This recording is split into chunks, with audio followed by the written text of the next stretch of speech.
दोस्तों स्वागत है आपका हमारे यूट्यूब चैनल चंद्रहास ज्ञान सर्विसेज में।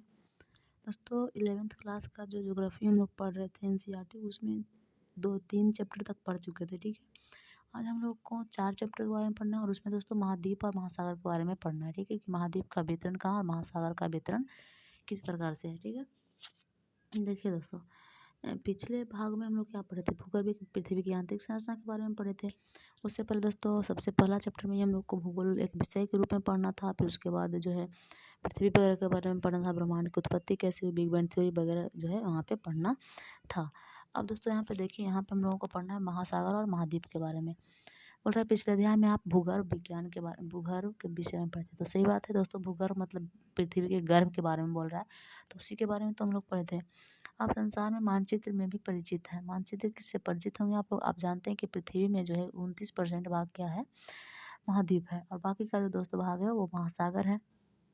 बाकी के भाग पर महासागर यानी कितना बच गया, 71% बच गया। ठीक है, तो 71% दोस्तों बच गया तो महासागर हो गया, और बाकी जो 29% में है वो महाद्वीप है पूरी दुनिया में, पूरे पृथ्वी पर। ठीक है, बोल रहा महाद्वीप और महासागर में अवस्थित जैसा कि आज मानचित्र में दिखाई देता है हमेशा से ऐसा नहीं रही है। जैसा आज हम लोग दोस्तों जैसे कि मानचित्र में देखते हैं सभी जगह महाद्वीप और महासागर की वितरण, तो उस तरह से पहले नहीं था, उसकी अवस्थिति ऐसी नहीं थी। तो उसका अवस्थिति आखिर था कैसे, तो उसके बारे में दोस्तों यहाँ पे जानना है। और इसके अतिरिक्त यह भी एक तथ्य है कि आने वाले समय में भी महाद्वीप और महासागर की स्थिति आज जैसी नहीं रहेगी। देखिए, ना तो ऐसा स्थिति पहले था महासागर या महाद्वीप के वितरण की अवस्थिति, और न ही भविष्य में ऐसा रहने वाला है। ठीक है, तो आखिर क्यों ऐसा, ये तथ्य क्यों दिया गया है कि न ऐसा था नहीं ऐसा रहेगा? तो इसको दोस्तों कोई ना कोई तो मतलब वजह रही होगी ना। तो इसमें हम लोग कह सकते हैं कि इसका मतलब इसमें कोई ना कोई परिवर्तन आज तक हो रहा है, और मतलब भूतकाल से होते हुए भविष्य तक इसमें होगा, हमेशा होगा। इसलिए इसकी अवस्थिति एक तरह से नहीं रह सकती, कुछ समय तक एक अवस्थिति में रहती है और फिर इसमें चेंजिंग होती है। क्योंकि दोस्तों इसमें जो भी प्रक्रिया हो रही है बहुत धीमी गति से हो रही है, इसके कारण ही इसमें प्रक्रिया मतलब जो इफेक्ट पड़ता है ना, वो काफ़ी दिनों के बाद दिखाई देता है हम लोगों को। इस वजह से हम लोग देखते हैं इसके कि कुछ दिन तक इसकी अवस्थिति एक जैसी ही रहती है। देखो, तो इस तरह से यहाँ पे एक तथ्य देता है कि भविष्य में भी ऐसी महासागर और महाद्वीप की स्थिति नहीं रहने वाली है। बोल रहा है तो प्रश्न यह है, अगर ऐसा है कि वहाँ पर मतलब भविष्य में भी ऐसा नहीं रहेगा, तो प्रश्न ऐसा है, बोल रहा है कि पूरा काल में इसकी अवस्थिति कैसी रही होगी, उनकी अवस्थिति में परिवर्तन क्यों और कैसे होता है। यदि यह सच है कि महाद्वीप और महासागर की अवस्थिति में परिवर्तन हुआ है और अभी भी हो रहा है, तो आप यह जानकर आश्चर्य होंगे कि वैज्ञानिकों ने यह सब कैसे जानते हैं। देखिए दोस्तों, अगर ऐसा हो रहा है तो वैज्ञानिक उसको जानते कैसे हैं, ये भी तो हम लोग सोच सकते हैं। और उन्होंने इन महाद्वीपों या महासागरों के पहले की स्थिति का निर्धारण कैसे किया होगा, कि पहले कैसा था, कैसे इसका निर्धारण कर लिया कि पहले महासागर या महाद्वीप इस तरह से थे। तो इस चैप्टर में दोस्तों हम लोगों को इसी चीज़ के बारे में पढ़ना है, घबराना नहीं है, डिटेल पढ़ना है, बहुत इंटरेस्टिंग चैप्टर है। आप लोगों को यहाँ पे कुछ जो ओवरऑल दिया रहता है ना भूमिका में, तो वही पढ़ करके दोस्तों मतलब जुनून पैदा हो जाता है, जानने की इच्छा शक्ति पैदा होती है कि मतलब क्या हुआ होगा रियली में, सच में ऐसा ऐसा होता है, ऐसा कैसे हुआ होगा, ऐसे कैसे वो लोग जान पाए होंगे कि भविष्य में मतलब पहले महासागर महाद्वीप के वितरण कैसा था, भविष्य में भी चेंज हो सकता है, ऐसा हट सकता है यहाँ से, मतलब एशिया महाद्वीप अब यहाँ पे नहीं रहेगा। तो ये सारे चीज़ दोस्तों मतलब जान करके हम लोगों को अभिलाषा होती है, अंदर से इच्छा होती है, जागरूक होती है पढ़ने का कि सच में क्या हुआ होगा आखिर। तो ये भूमिका हमारे लिए बहुत काम करता है, ठीक है ना। तो यहाँ पे देखिए, घबराने वाली बात नहीं है, उस इच्छा शक्ति को जो है अपनी उजागर कीजिए और आइए जानते हैं। थाम के बैठिए, ठीक है, दिल थाम के, और आइए पढ़ना शुरू करते हैं। बोल रहा है महाद्वीपीय प्रवाह। महाद्वीपीय प्रवाह क्या होता है, और अटलांटिक महासागर तट रेखा की आकृति को ध्यान से देखें। तो अटलांटिक महासागर के दोस्तों यहाँ पे फिगर है नहीं कि हम देखें, तो अगर आपके पास एटलस हो तो आप इस चीज़ को जो यहाँ पे लोकेशन बताता है देखते जाइए, क्योंकि ज्योग्राफी में दोस्तों एक मतलब जो लोकेशन है काफ़ी इंपॉर्टेंट मतलब इम्पोर्टेंस रहता है, इम्पोर्टेंस बतलाता है इसकी। तो इसको आप लोग देख सकते हैं अपने एटलस में, ठीक है। वो बोल रहा है दोस्तों कि अटलांटिक महासागर में अटलांटिक महासागरीय तट रेखा की आकृति को ध्यान से देखें। इस महाद्वीप के दोनों तरफ की तट रेखा में आश्चर्यजनक सममिति है। इस समानता का कारण बहुत से वैज्ञानिकों ने दक्षिण व उत्तर अमेरिका तथा यूरोप व अफ्रीका के एक साथ जुड़े होने की संभावना को व्यक्त किया है। देखिए, यहाँ पे अटलांटिक महासागर की जो तट रेखा है उसकी आकृति की अगर हम देखें तो तट रेखा जो है क्या है, सममिति है, मतलब एक जैसा है, इसमें समानता होती है, समानता है। तो इस समानता का कारण आखिर क्या है दोस्तों? तो इसमें वैज्ञानिक बताते हैं कि जो दक्षिण अमेरिका इधर है ना दोस्तों, उत्तर अमेरिका और दक्षिण अमेरिका, तो दक्षिण अमेरिका और एक क्या है ये यूरोप इधर है, इधर फिर एशिया पड़ जाता है, फिर इधर नीचे की ओर जो है अफ्रीका है, और फिर ये क्या बोलता है इधर जो है अंटार्कटिका है, तो बीच में ये सब महाद्वीप पड़ जाता है। तो ये इधर यूरोप और अफ्रीका पड़ जाता है दोस्तों, और इधर महासागर और सॉरी उत्तरी अमेरिका और दक्षिणी अमेरिका। तो ये दोनों को एक समय ऐसा था कि दोनों बीच में जो है जल नहीं था, ये दोनों बीच जो है आपस में जुड़ा हुआ था, ठीक है। तो इसी बात को बताते हैं वैज्ञानिक कि यही कारण है कि दोनों में समरूपता देखी गई है। ठीक है। बोल रहा है कि विज्ञान के इतिहास के ज्ञात अभिलेखों से पता चलता है कि सन अगर 1596 ईस्वी की बात करें तो एक डच मानचित्रवेत्ता था। उनका नाम क्या था दोस्तों? तो उसका नाम था अब्राहम और टेलियम, ठीक है।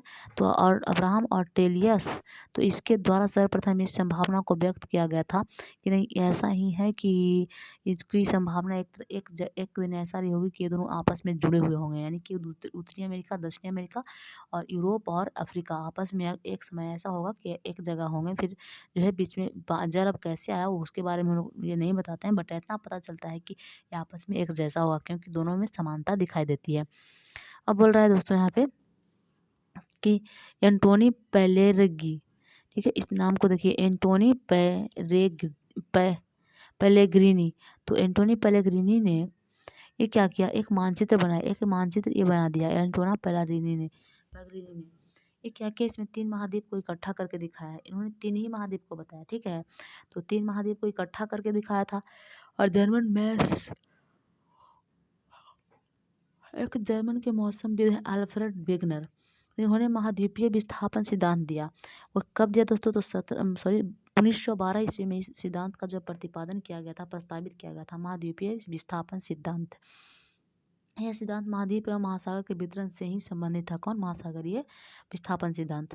बोल रहा है इस सिद्धांत की क्या थी इस सिद्धांत में? तो इस सिद्धांत का आधारभूत संकल्पना यह थी कि सभी महाद्वीप एक अकेले भूखंड से जुड़े हुए थे। दोस्तों इसमें महासागरीय मतलब सिद्धांत में ये कहा गया था कि सभी जो महाद्वीप है वो सारा में एक खंड में जो है एकीकृत था, एक खंड में जुड़ा हुआ था। ये वेगनर कहता है, वेगनर का सिद्धांत है महाद्वीपीय विस्थापन का सिद्धांत। बोल रहा है वेगनर के अनुसार आज के सभी महाद्वीप इस खंड के भाग थे तथा यह एक बड़े महासागर से घिरा हुआ था। इन्होंने इस बड़े महासागर को पैंजिया का नाम दिया है। पैंजिया का अर्थ होता है संपूर्ण पृथ्वी। देखिए इसका कहने का मतलब है क्या कि जितना भी आज से जैसे देखिए आज हमारे जो पृथ्वी पर है वो कैसे है, इधर उत्तरी अमेरिका है, दक्षिणी अमेरिका है, फिर इधर एशिया है, फिर मतलब सॉरी यूरोप है, एशिया है, फिर इधर ऑस्ट्रेलिया अफ्रीका है, फिर इधर ऑस्ट्रेलिया है, ठीक है। तो दोस्तों देखिए 1 2 3 4 5 6 एक नीचे है ना अटलांटिक, तो 7 हो गया। तो 7वें महासागर को सारा जुड़ा हुआ था एक साथ, और वो एक ही था, ठीक है ना, इस तरह से एक था। और ये चारों तरफ क्या था, जल से घिरा हुआ था, महासागरीय जल से, और इसी को दोस्तों कहा जाता था महासागर। और ये क्या है, महाद्वीप। और इसको दोस्तों महासागर को पैंजिया नाम दिया, और इसको क्या दोस्तों क्या दिया, सॉरी पैंजिया महाद्वीप, ये जो महाद्वीप था इसको पैंजिया नाम दे दिया था। और ये चारों तरफ इसके जो महाद्वीपीय जल थे उसको कहा दोस्तों पता है क्या, उसको पैंथिलासा कहा था, ठीक है। ये पंजिया का ही अर्थ होता था संपूर्ण पृथ्वी। तो एक इसका थ्योरी था दोस्तों, ये वेगनर का थ्योरी था। बोल रहा है पंजिया का अर्थ होता है संपूर्ण पृथ्वी। विशाल महासागर को क्या कहा, पैंथेलासा। तो आप लोगों को हम बताएं कि इसका क्या था, पैंथेलासा। और पैंथेलासा का अर्थ होता है जल ही जल। तो महासागर था, पैंथेलासा था, इसका मतलब जल ही जल होगा। महाद्वीप था, पेंजिया था, यानी पृथ्वी भी होगा उसको, तो पृथ्वी का संपूर्ण भाग हो गया वो। तो इस तरह से वेगनर ने एक सिद्धांत दिया। वेगनर के तर्क के अनुसार लगभग 20 करोड़ वर्ष तक इस बड़े महाद्वीप पेंजिया का विभाजन आरंभ हुआ। और आज से दोस्तों 20 करोड़ वर्ष पहले जो है इस पैंजिया का जो है विभाजन प्रारंभ हुआ था। पहले से इसमें विभाजन नहीं था, एक ही जगह पे जो है ये था, ठीक है। बोल रहा है दोस्तों पैंजिया पहले 2 बड़े महाद्वीप पिंडों लॉरेशिया और गोंडवाना लैंड में क्रमशः दक्षिण और उत्तरी भूखंड के रूप में क्या हो गया, विभक्त हुआ। सबसे पहले 2 ही भाग में विभक्त हुआ था, ठीक है ना। मतलब अभी तो 7 महाद्वीप है ना, लेकिन पहले दोस्तों ये 2 भाग में विभक्त हुआ। कौन कौन से भाग है, तो पैंजिया के 2 बड़ा भाग में विभक्त हुआ, एक लॉरेशिया हो गया और एक गोंडवाना लैंड हो गया, ठीक है। तो लॉरेशिया और गोंडवाना अलग बोल रहा है क्रमशः उत्तरी एवं दक्षिणी भूखंड के रूप में विभक्त हुआ। इसके बाद लॉरेशिया और गोंडवाना लैंड धीरे धीरे अनेक छोटे हिस्सों में बट गए। ये क्या हो गया, धीरे धीरे अनेक छोटे हिस्सों में बट गया जो आज के महाद्वीप के रूप में है। तो आज के महाद्वीप के रूप में दोस्तों जो 7 महाद्वीप है ना, वो पहले 2 भाग में बटा, उसके बाद बटा ये 7 में छोटे छोटे विभाग था। पहले लॉरेशिया और गोंडवाना लैंड बना था। महाद्वीपीय विस्थापन सिद्धांत के पक्ष में अनेक प्रमाण ने प्रस्तुत किए गए, इनमें से कुछ इस प्रकार है। तो बहुत सारे इसमें पक्ष है दोस्तों महाद्वीपीय सिद्धांत में, तो ये पक्ष को देखते हैं। बोल रहा है महाद्वीपों में साम्य, ये क्या होता है, तो दक्षिण अमेरिका व अफ्रीका के आमने सामने की तटरेखाएं अद्भुत व त्रुटि रहित साम्य दिखाती है। यह भी ध्यान देने योग्य है कि 1964 में बुलर्ड ने एक कंप्यूटर प्रोग्राम की सहायता से अटलांटिक तटों को जोड़ते हुए एक मानचित्र तैयार किया। तटों का यह साम्य बिल्कुल सही सिद्ध हुआ। साम्य बिठाने की यह कोशिश आज की तटरेखा की अपेक्षा 1000 फैथम की गहराई की तटरेखा के साथ की गई है। देखिए इस बात को पता है क्या है, अगर मानचित्र मेरे पास रहता ना तो हम आप लोगों को अच्छे से दिखा पाते, लेकिन कोई बात नहीं, हम यहाँ पे आपको दिखाते हैं। देखिए यहाँ पे उत्तरी अमेरिका है और ठीक नीचे दोस्तों दक्षिणी अमेरिका है, और यहाँ पे एक छोटा सा यूरोप देश छोटा सा है, और नीचे इसके अफ्रीका है पूरा ऐसे सटा हुआ, और इधर इस तरह जो है एशिया है, ठीक है, और इधर दोस्तों एक ऑस्ट्रेलिया है, इसी तरह से तो है। तो दोस्तों देखिए यहाँ पे होता है क्या है कि ये है दक्षिण अमेरिका और यह है अफ्रीका। तो अफ्रीका और इधर जो इसका जो टूटा हुआ भाग था और इसका टूटा हुआ भाग था, दोनों को मिला करके देखा गया। बीच में अटलांटिक महासागर को यहाँ से हटाया, जल हटा कर दोनों को मिला करके देखा गया, मतलब हटाया नहीं, ऐसा मिला करके देखा गया कि किस तरह से यहाँ पे सही से मिलता है या नहीं। तो इसका जो मतलब टूटा हुआ भाग था और इसका जो टूटा, अगर इसी भाग से टूटा है तो इसको तो मिलाएंगे तो पूरा पूर्ण रूप से बच जाएगा, पूरा फिट बैठेगा, ठीक है। अगर मान लिया जाए कोई कोई चीज़ है उसको हम तोड़ते हैं यहाँ से, तो यहाँ से तोड़ेंगे तो दोबारा, अगर टूटा हुआ ही चीज़ है लेकिन अगर इसको हम बैठाएंगे तो बैठेगा, तो फिट ना किसी का टुकड़ा है, ठीक है ना। तो वैसा ही इसका ही भाग था, कुछ इसका टुकड़ा लगा, किसी का टुकड़ा है, इसको बैठाया तो फिट बैठा, तो इसको इस वजह से लगा कि नहीं इसी का टुकड़ा है, ठीक है। तो शाम में बिठाने की फैसला ये थी, ठीक है। और एक दोस्तों था कौन पता है, ये एक 1964 में बुलर्ड ने एक काम करके दिखाया था, ठीक है, कि देखिए इस तरह से सिद्ध कीजिए, एक ही भाग था, ठीक है, कोई अलग नहीं था, फिर बाद में अलग हुआ है। अब देखिए महासागरों के पार चट्टानों की आयु में समानता, तो चट्टान की आयु में भी समानता दिखता है, उसकी वजह से भी हम कह सकते हैं कि एक था। तो ये क्या था देखिए, बोल रहे आधुनिक समय में विकसित की गई रेडियोमेट्रिक काल निर्धारण। तो दोस्तों देखिए रेडियोधर्मिता काल निर्धारण आप लोगों के बारे में पता होगा, इसके बारे में केमिस्ट्री वगैरह में सारी चीज़ें पढ़े होंगे, बायोलॉजी में पढ़े होंगे। तो इसके बारे में दोस्तों रेडियो काल निर्धारण विधि में महासागरों के पार महाद्वीप की चट्टानों के निर्माण के समय को सरलता से जाना जा सकता है। बोल रहा है 200 करोड़ वर्ष 200 करोड़ वर्ष प्राचीन सेल समूहों में एक पट्टी ब्राज़ील तट और पश्चिमी अफ्रीका के तट पर मिलती है। तो दोस्तों देखिए ब्राज़ील तट और पश्चिमी अफ्रीका के तट पर मिलती है, जो आपस में मेल खाता है। तो देखिए अब इसको भी मेल खाएगा ना, तो मेल खाएगा तो क्या होगा, मेल खाने से लगता है कि नहीं इसी का टुकड़ा है, ठीक है, और ये टूट करके अलग हुआ है, तो इसी कारण मेल खोज रहा है यहाँ पे। बोल रहा है 200 करोड़ पहले की अगर हम बात देखें तो प्राचीन समूह में एक पट्टी है ब्राज़ील तट और दूसरा दक्षिण अफ्रीका के तट। तो ये क्या होता है, आपस में मेल रखती थी। दक्षिण अमेरिका व अफ्रीका के तट के साथ पाए जाने वाले आरंभिक समुद्री निक्षेप जुरेसिक काल के हैं, और इससे पता चलता है कि इस समय पहले महासागर वहाँ उपस्थित नहीं था। दोस्तों एक चीज़ मिला है, वो कहाँ किस काल के, जुरेसिक काल था, जुरेसिक काल से पहले वहाँ पे सागर उपस्थित नहीं था, ठीक है। तो इस बात को दर्शाता है। अब देखिए टीलाइट के बारे में दे रहा है, टीलाइट क्या होता है, तो टीलाइट वे अब सादी चट्टानें, ये चट्टानें ये भी है दोस्तों टीलाइट। तो टीलाइट एक प्रकार का अपसादी चट्टान है जो हिमानी निक्षेपण से निर्मित होती है। तो हिमानी निक्षेपण आपको पता है, हिमानी निक्षेपण से निर्मित होती है, मतलब कि हिमानी वाली दोस्तों जो बर्फ से की वजह से जो है उधर उड़ करके जाती है या गिरती है, ठीक है। तो बोल रहा है भारत में पाए जाने वाले गोंडवाना श्रेणी के तल छटों में के प्रतिरूप दक्षिणी गोलार्ध में 6 विभिन्न स्थलखंड में विभक्त हैं, स्थलखंडों में मिलते हैं। कौन, टीरामाइट, ठीक है। दक्षिण गोलार्ध में क्यों मिलेगा, क्योंकि वहाँ पे बर्फ की जगह न ज़्यादा न है हिमानी, तो इसी वजह से। बोला गोंडवाना श्रेणी में के आधार के तल पर घने टीलामाइट है। दोस्तों देखिए गोंडवाना श्रेणी नीचे की ओर दक्षिण की ओर, और एक था क्या गोंडवाना और एक और 2 भाग में विभक्त बना था, तो ऊपर था एक गोंडवाना लैंड नीचे था, ठीक है।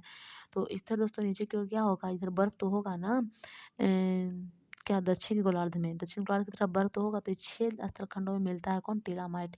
और टिलामाइट इसलिए मिलता है क्योंकि दोस्तों ये हिमालयी निक्षेप ही है। बोला जो विस्तृत एवं लंबे समय तक हिम आवरण एवं हिम छादन की ओर इंगित करता है। इसी क्रम के प्रतिरूप भारत के अतिरिक्त अफ्रीका, फॉकलैंड द्वीप, मेडागास्कर, अंटार्कटिका, ऑस्ट्रेलिया में मिलते हैं। गोंडवाना श्रेणी के तटछटों में यह समानता स्पष्ट करती है। जो समानता दोस्तों यहाँ पे दिखा गया उससे स्पष्ट होता है कि स्थलखंडों के इतिहास में भी समानता रही है। बोल रहा है हिमालय निर्मित टीलाइट चट्टानें पुरातत्व, जलवायु एवं महाद्वीप के विस्थापन के स्पष्ट प्रमाण प्रस्तुत करते हैं। अब देखिए प्लेसर निक्षेप के बारे में जानते हैं। ये क्या होता है दोस्तों, घाना तट पर सोने के बड़े निक्षेपों के उपस्थित व उद्गम चट्टानों की उपस्थिति एक आश्चर्यजनक तथ्य है। बोल रहा है सोना युक्त सिराएं ब्राजील में पाई गई है। सोना युक्त कहाँ का पाई गई है, ब्राजील में पाई गई है। अतः यह स्पष्ट है कि घाना में मिलने वाले सोने के निक्षेप ब्राजील पठार से उस समय निकाले गए होंगे जब ये दोनों महाद्वीप एक दूसरे के जुड़े हुए थे। तो इस चीज़ देखिए प्लेसर निक्षेप क्या है, प्लेसर निक्षेप वही जो चीज़ यहाँ मिलेगा वही चीज़ किसी और देश में मिला। इसका मतलब है कि वहाँ भी जो मतलब दोनों एक ही चीज़ रहे होंगे। बोल रहा है घाना तट की बात कर रहा है। घाना तट पर सोना का क्या है, निक्षेप है, उद्गम स्थल है और वहाँ पे चट्टानों की अनुपस्थिति एक आश्चर्यजनक तथ्य है। अब बोला सोना युक्त सिराएं ब्राजील में पाई गई है, तो ब्राजील में भी पाया गया है, तो इसका मतलब है कि मतलब दोनों महाद्वीपों में क्या होगा निकल रहा है, इसका मतलब कि दोनों एक समय जुड़े होंगे, ठीक है। अब देखिए यहाँ पे दोस्तों बोल रहा है जीवाश्मों का वितरण। अब जीवाश्मों के वितरण से भी हम लोग जान सकते हैं कि कैसे एक जगह जो थी सभी चीज़ें थी। और यदि समुद्री अवरोधक के 2 विपरीत किनारों पर जल व स्थल में पाए जाने वाले पौधों व जंतु के समान प्रजातियां पाई जाए तो उसके वितरण की व्याख्या में समस्याएं उत्पन्न होती है। इस परीक्षण से तैमूर भारत, मेडागास्कर व अफ्रीका में मिलते हैं। कुछ वैज्ञानिकों ने इन 3 स्थलखंडों को जोड़कर एक सतत स्थलखंड लेमुरिया के उपस्थिति को स्वीकारा है, ठीक है ना। तो ये चीज़ है। बोल रहा है मेसोसारस नाम के छोटे रेंगने वाले जीव केवल उथले खारे पानी में ही रह सकते हैं। इनकी अवस्थियाँ केवल दक्षिण अफ्रीका के दक्षिण के प्रांत और ब्राज़ील में इरावर सेल समूह में ही मिलते हैं, ठीक है। ये दोनों स्थान आज एक दूसरे से 4800 किलोमीटर की दूरी पर स्थित है और इसके बीच एक क्या है, महासागर विद्वान है। तो देखिए इतनी सारी समानताएं रहने के बाद हम लोग कह सकते हैं कि इसमें क्या है जो है मतलब एक ही जगह सेल रहा होगा, एक महाद्वीप एक ही जगह पे रहा होगा। अब देखिए बोल रहा है दोस्तों यहाँ पे क्या प्रवाह संबंधी बल। वेगनर के अनुसार महाद्वीपीय विस्थापन के 2 कारण थे। पहला पोलर या ध्रुवीय फ्लीइंग बल और दूसरा था ज्वारीय बल। तो ये दोनों होता क्या दोस्तों, तो इस दोनों के बारे में बढ़ देते हैं। ध्रुवीय फ्लायर बल पृथ्वी के घूर्णन से संबंधित है, तो पृथ्वी घूर्णन करती है उससे संबंधित है पोलर बल या फिर ध्रुवीय फ्लीइंग बल।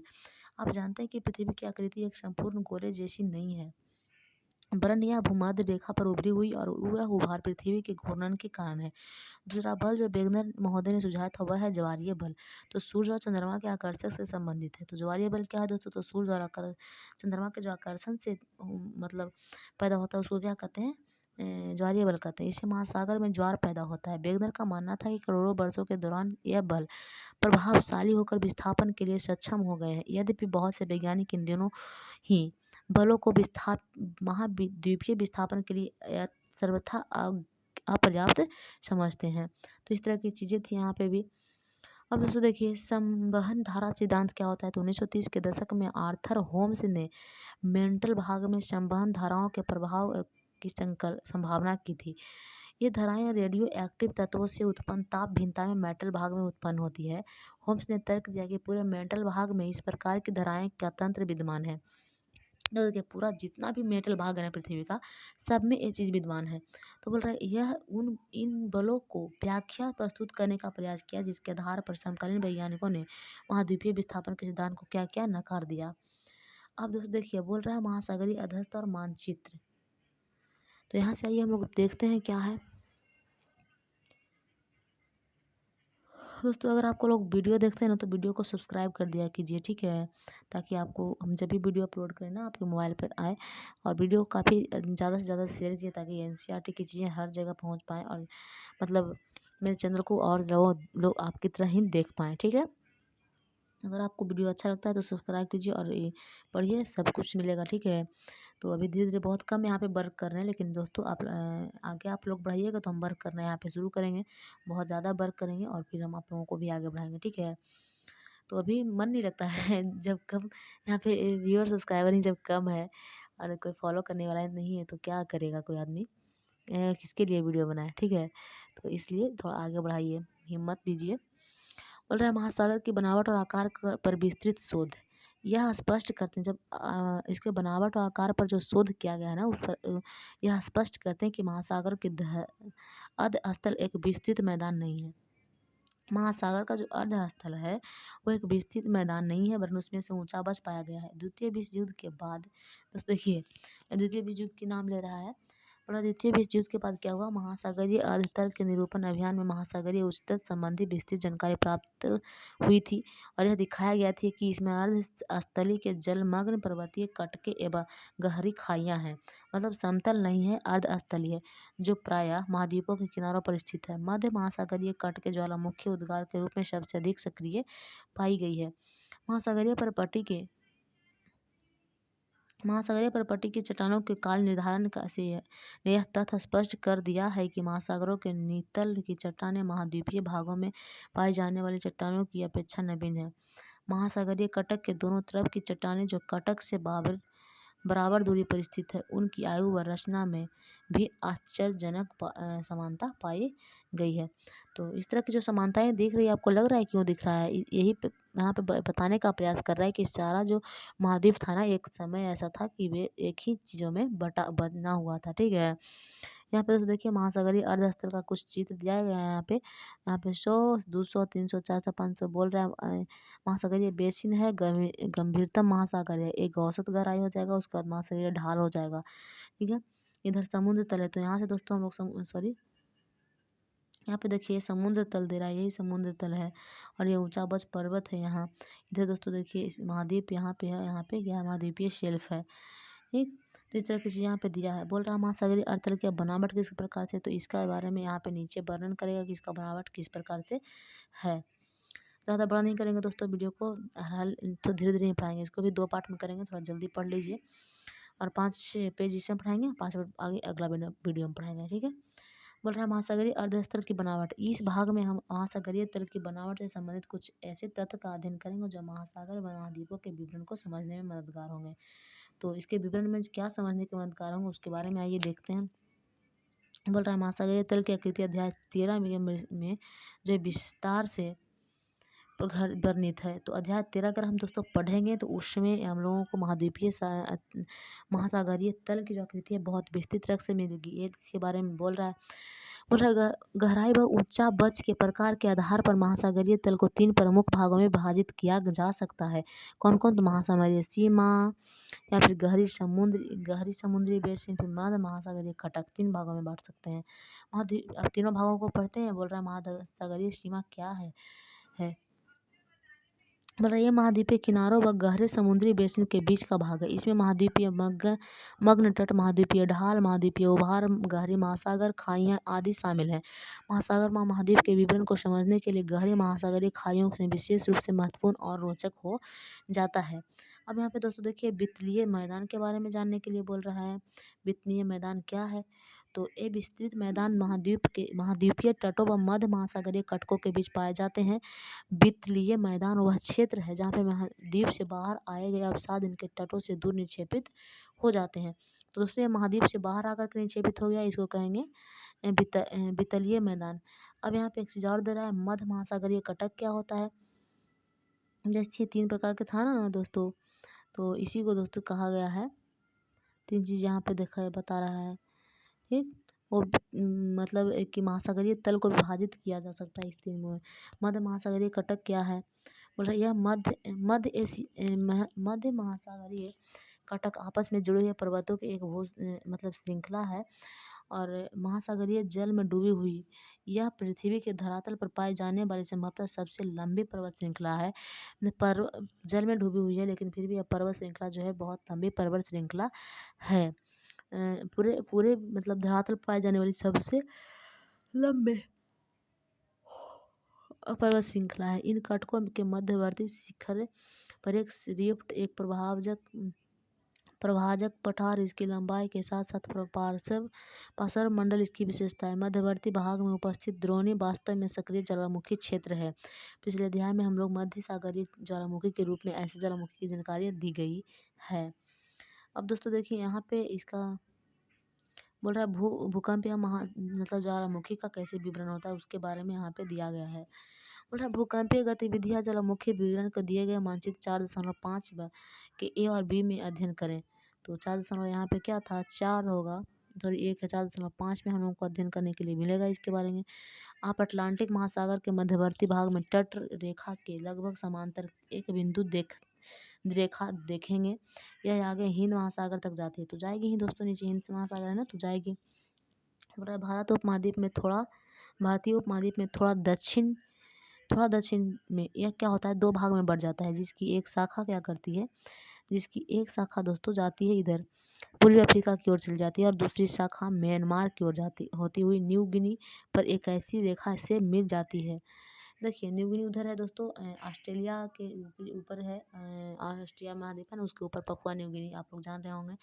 और इधर है क्या बोल रहा है हम म्यांमार की तरफ, तो इसको तो आपको पता है बंगाल के बगल में मतलब पूर्वी टाइप में बंगाल है, भारत के पूर्वी टाइप में बंगाल के बाद म्यांमार आता है, फिर पूर्वी अमेरिका मतलब दक्षिण की ओर, भारत के दक्षिण की ओर जाएगा। तो ये सारी चीज़ें आप लोगों को पता है। लोकेशन बोल रहा है भूकंपीय संकेंद्र का दूसरा क्षेत्र छाया बंदी मेखला के माध्यम से दिखाया गया है। तो छाया बंदी मेखला के बारे में आप सभी को पता होगा, तो छाया छद्र होता है, पिछले अध्याय में भी हम लोग शायद पढ़े हैं, ठीक है, तो इसको देख लीजिएगा कि क्या होता है, बहुत इंपॉर्टेंट है छाया छद्र मेखला। इसके माध्यम से देखते हैं जो अल्पाइन हिमालय पर श्रेणियों और प्रशांत महासागरीय किनारों के स्वरूप है।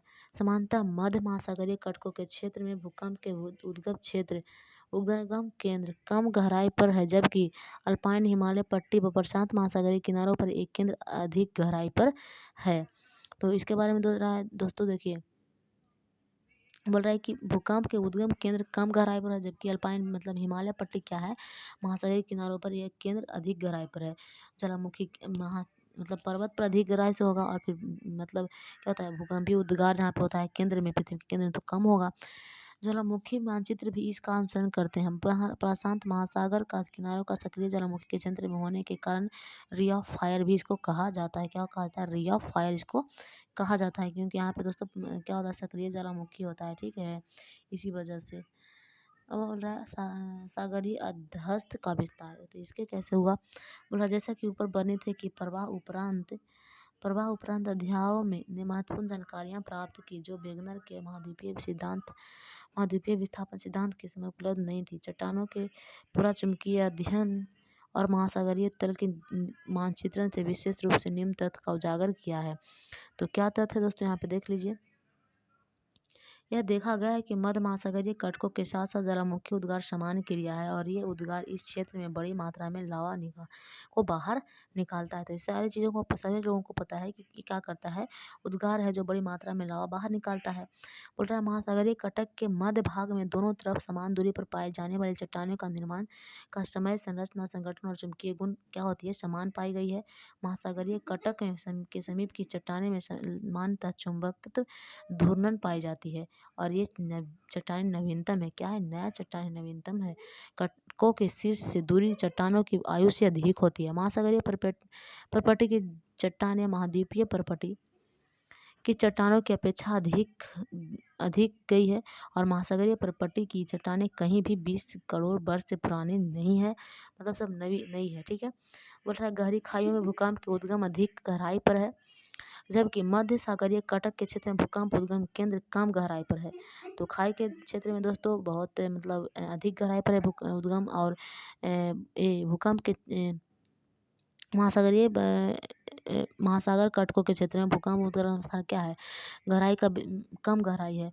और इसी तरह और महासागरीय कटकों के दोनों तरफ के चट्टानों के चुंबकीय गुणों के विश्लेषण के आधार पर हेस नाम है एक, देखिए हेस ने क्या है क्या 1761 ईस्वी में एक परिकल्पना को प्रस्तुत किया। उसका नाम है दोस्तों असागरीय अधहस्त विस्तार। ठीक है, इसका नाम है सागरीय अधहस्त विस्तार के नाम से इसको जाना जाता है। तो ये सारी चीज़ें हम पढ़ चुके दोस्तों। देखिए कुछ फिगर दे रहा है और यहाँ हम लोग पढ़ चुके, तो अब हम लोगों को 6 चैप्टर से कल पढ़ेंगे अब। ठीक है, अगला चैप्टर नहीं तो काफ़ी लंबा वीडियो होगा, तो आप लोग उब जाइएगा। ध्यान से पढ़िए और आराम आराम से पढ़िए। देखिए दोस्तों, जहाँ पे इस तरह का कुछ फिगर हम आपको देखिए इस तरह का जो है गंभीर भूकंपीय क्षेत्र, वहाँ पे मतलब बहुत ज़्यादा भूकंप उस तरह का आता होता है, उसको गंभीर भूकंपीय। और छिछले भूकंप के केंद्र इस तरह से, और ज्वालामुखी उद्गार और तप्त स्तर जो बहुत ज़्यादा मतलब गर्म है। तो ये सारा चीज़ तो दोस्तों देखिए तप्त बहुत सारा है, बहुत गोल गोल देखिए तप्त, तो इस तरह तप्त है। अब बोल रहा है कि गंभीर क्षेत्र, तो गंभीर क्षेत्र क्या है? देखिए यहाँ पे गंभीर क्षेत्र है, ये सारा चीज़ देखिए इस तरह का फिगर यहाँ पे दिया गया है। भूकंप गहरी भूकंप क्षेत्र, वहाँ बहुत गहरा भूकंप आता है। उसके बाद छिछरा के बारे में थोड़ा दिया है, हल्का होगा तब तो आप लोग दिखा दिए। और ज्वालामुखी उद्गार के बारे में भी ज़रा ध्यान दीजिएगा। ठीक है, जो छोटा छोटा है दोस्तों वहाँ पे ज्वालामुखी उद्गार हो, जैसे ये देखिए। ठीक है, ये सब इसको में क्या होगा, ज्वालामुखी उद्गार ही तो होगा। ठीक है, अब दोस्तों देखिए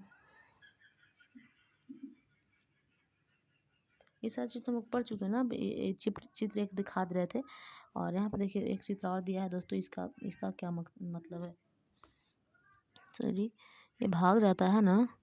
देखिए ये प्लेट का वितरण है। ठीक है, सागरीय अर्थतल विस्तार किस तरह से हुआ है? देखिए ये तप्त स्थान है, यहाँ पे दुर्बलता मंडल, यहाँ पे स्थल मंडल आ गया, यहाँ पे महासागरीय पटल, मतलब यहाँ पे सबसीडिंग प्लेट आ गया, महाद्वीपीय पटल यहाँ पे, महासागरीय विस्तार कटक खाई है, शील्ड है, स्तरीय ज्वालामुखी है। तो इसका वितरण इसको दिया गया है। ठीक है, और यहाँ तक तो हम लोग पढ़ चुके हैं।